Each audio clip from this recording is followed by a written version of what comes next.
It's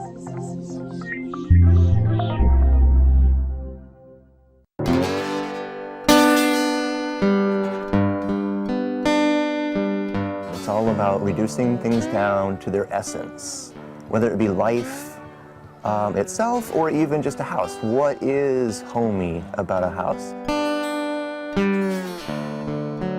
I've been building tiny houses for the past decade or so for myself and for other folks. I wouldn't expect everybody to live in 120 square feet, but people are thinking more about what really is a luxury now. You know, is it a 30-year mortgage?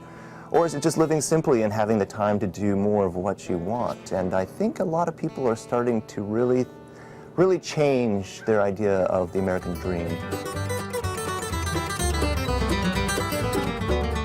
My name is Pete Glanting. This is my hut.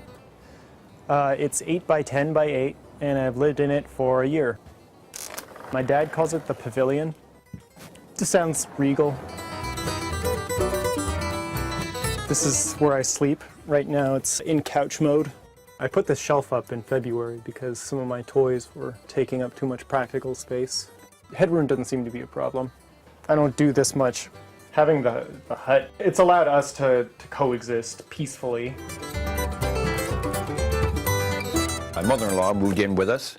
My younger son, Pete here, he graduated from college a couple of years later and really couldn't get any meaningful work. So everybody moved back in.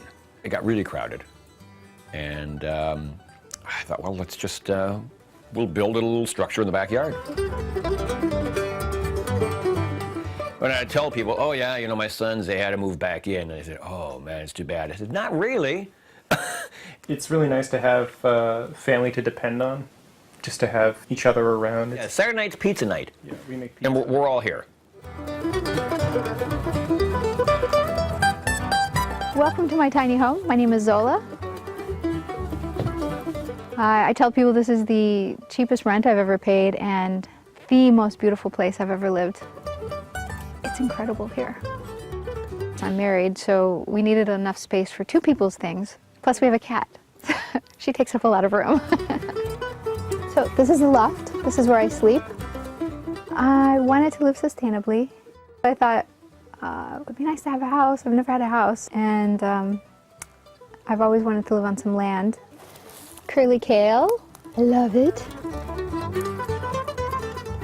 I don't have the answer for how 6 billion people can live on a planet without making a mess, except by trying to figure out how I can do it. So, you know how they say peace starts at home.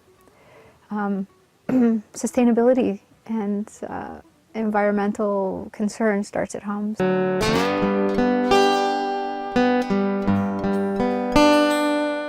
I think the future of the movement is really going to be about not really 100 square foot houses, but something smaller than what we've been looking at before.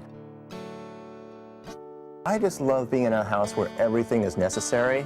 There's no extra bric-a-brac around, there's no extra space around. It makes life feel more essential.